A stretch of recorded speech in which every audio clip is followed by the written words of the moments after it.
kita tanyakan saja kepada Mbak Nurul dan Mbak Desi.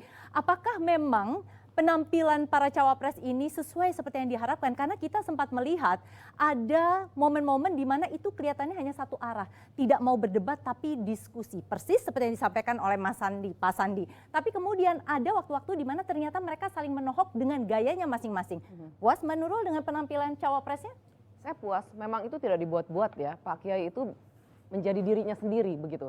Dan saya merasa bersyukur yang tadi kita agak khawatirkan masalah waktu, ternyata beliau juga mampu mengatur waktunya secara baik begitu. Berarti coachnya udah tepat ini ya? Ya ada lewat sih antara 3 detik begitu kan, tapi it's okay lah. Dan substansinya itu sangat kuat begitu. Itu yang membuat kita puas ya. Saya kira dari debat ini ya 3-0 lah gitu. Silakan Mbak Desi.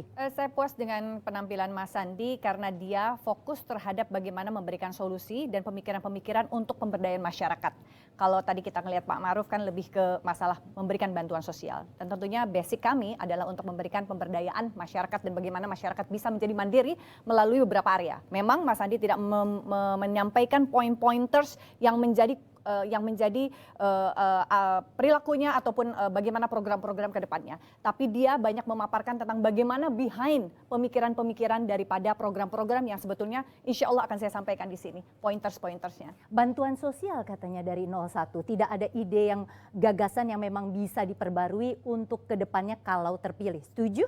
Enggak, saya kira tadi justru yang diutarakan oleh Mas Sandi, kelihatannya memang retorika-retorika saja dan kami kan sudah bekerja ya, kami kerja dan sudah membuktikan dan sudah jelas. Parameternya bisa dilihat begitu, indikator kemajuannya juga jelas. Jadi kalau sekarang dikatakan untuk apa berutang, utang itu perlu. Kita pun punya utang begitu ya. Kalau memang itu, saya nggak punya utang, alhamdulillah. Itu menandakan sehat. Tidak prinsip gitu. saya tidak prinsip saya. Kita tidak bicara satu orang, Mbak Desi, kita bicara umum, ini tentu general yang disampaikan. Betul. Jadi saya kira saya puas dengan apa yang tadi Pak. Dan tidak menganggap bahaya bantuan sosial. Retorika silakan. Saya ingin meng-highlight retorika. Seperti tadi saya sampaikan, Mas Sandi menyampaikan bagaimana konsep pemikirannya dan ingin dituangkan di dalam program-programnya. Kenapa saya bisa bilang demikian? Karena seperti yang tadi dia sampaikan, bahwa TKA tidak mau atau tidak boleh mengharuskan TKA untuk kemudian bisa berbahasa Indonesia. Itu di dalam Perpres 20 tahun 2018 tentang TKA yang tidak mengharuskan hal itu. Lalu kemudian pencabutan visa yang bebas visa, memungkinkan visa turis dimanfaatkan untuk tenaga kerja ataupun turis asing, memanfaatkannya untuk berjualan, memanfaatkan untuk hal-hal yang tidak semestinya sebagai turis. Itu bisa. Beliau tidak menyampaikan pointers itu saja, tapi pemikiran-pemikiran behind program yang sebagai pointersnya beliau sudah sampaikan tadi. Apa sih satu lagi yang bansos, saya belum selesai. Bansos itu saat ini kebanyakan sekali kartu-kartunya. Contoh misalnya tadi Pak Ma'ruf Amin ingin menyampaikan tentang kartu sembako murah. Apa bedanya dengan bantuan pangan non tunai yang saat ini ada, yang mana kartunya saja kadang-kadang mau ke e-warung itu tidak bisa digunakan karena nol. Ya, Mbak Desi, kita harus tahan di sana, kita kasih kesempatan pada Mbak Nurul Arifin, silakan. Ya, kami melihat bahwa kartu-kartu ini memang masih layak untuk digunakan karena kita juga tadi kan menyebutkan bahwa kita ini ada di revolusi layak industri digunakan, tapi apakah bisa disebutkan begitu. bansos juga bagian dari bansos? Ya memang ini bagian dari bansos, dari PKH itu kan macam-macam. Dan tidak ada yang salah dengan itu? Tidak ada yang salah, Mbak. Jadi dulu juga kita pernah mau menyatukan kan antara SIM dengan KTP, tapi kan belum memungkinkan begitu. Nah sekarang ini apa yang bisa kita raih di depan mata kita, cepat kita lakukan buat rakyat? Kalau memang kartu-kartu itu dibutuhkan, why not gitu? Kenapa harus disatukan ketika itu memakan waktu lebih banyak? Sekarang ada big data, kemudian kalau satu single identity tentu lebih mudah. Kenapa tidak dibawa? Padahal Pak Ma'ruf itu selalu mengatakan soal unicorn. Iya betul Mbak. Tapi kemudian masalahnya, 4.0. iya, masalahnya begini Mbak Ira, kan tidak semua orang membutuhkan semua paket. Kan bantuan-bantuan itu banyak ya, ada bantuan untuk ibu hamil, untuk anak sekolah, kemudian juga untuk sembako begitu. Nah, apakah semua orang membutuhkan paket tersebut? Kan tidak juga. Kalau kita memberikan paket tersebut dalam satu identity number begitu, kan itu tidak adil juga karena ada orang-orang yang tidak membutuhkan itu gitu. Bantuan sosial yang saat ini dilakukan oleh pemerintah itu sebetulnya merupakan big data dan irisan-irisan. Bantuan pangan non tunai itu merupakan bagian besar PKH, program keluarga harapan, ada yang reguler dan ada yang non reguler. lalu kemudian itu merupakan bagian dari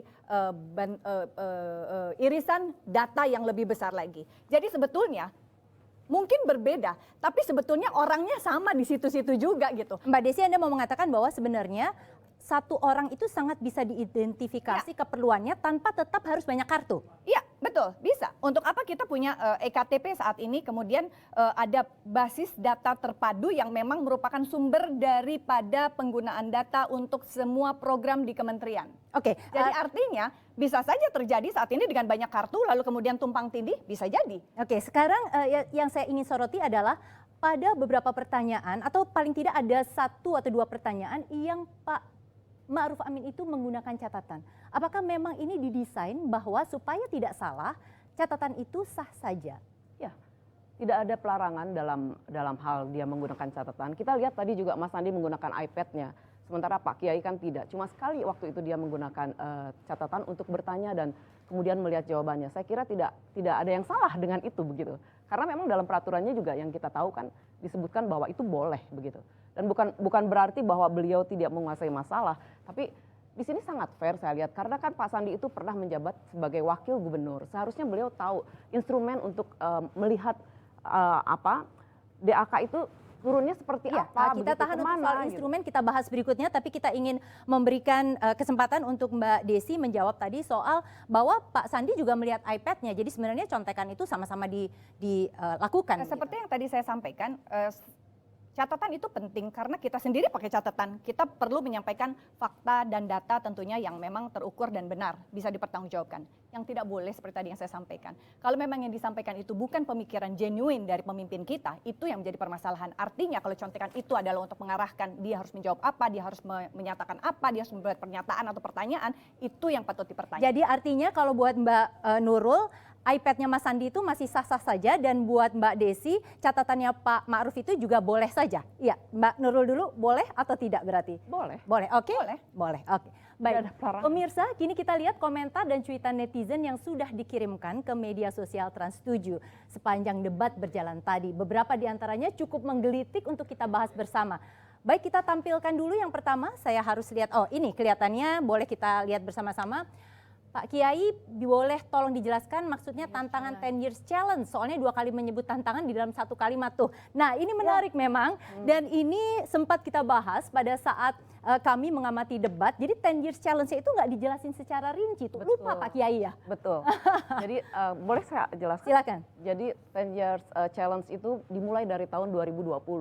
Kalau mengutip dari data Bloomberg, di mana dikatakan bahwa pada tahun 2030 Indonesia akan menjadi negara ekonomi 4 terbesar di dunia setelah Cina, India, Amerika, kemudian Indonesia. Dan ini yang disebut dengan 10 years challenge, Iya. cuman tidak disebutkan secara jelas oleh Pak Kiai dan membingungkan ini netizen. Ada yang bertanya, silakan yang berikutnya lagi. Ujian nasional akan ditutup Pak Prabowo Sandi. Silahkan Mbak Oke, Desi. ujian nasional akan digantikan menjadi sistem penelusuran bakat dan minat. Artinya kita ingin mengurangi terjadinya stres yang dialami oleh siswa didik yang saat ini kadang-kadang besok mau ujian kayaknya malam ini nggak bisa tidur. Atau bahkan ada yang sampai depresi, ada yang sampai tidak bisa atau tidak mau sekolah. Hal-hal seperti inilah yang kemudian ditangkap oleh Sandi dan Prabowo supaya tidak terjadi lagi di kemudian hari. Jadi betul Tentunya, ini tidak akan ada lagi ujian nasional, jadi minat dan bakat. Baik, jadi kita- ujian itu akan dikembalikan kepada otoritas masing-masing sekolah. Nah ini pasti akan menimbulkan Mbak Ira, persoalan berikutnya. boleh jawab nggak? Ya silakan. Ini karena dari tahun 2015 sebetulnya Kemdikbud itu tidak membuat satu-satunya ujian nasional sebagai tolak ukur meluluskan muridnya atau tidak. Jadi memang ada beberapa indikator, ini saya baca ya dari Kemdikbud saya dapat datanya, sejak tahun 2015 hasil UN tidak lagi menjadi penentu kelulusan siswa.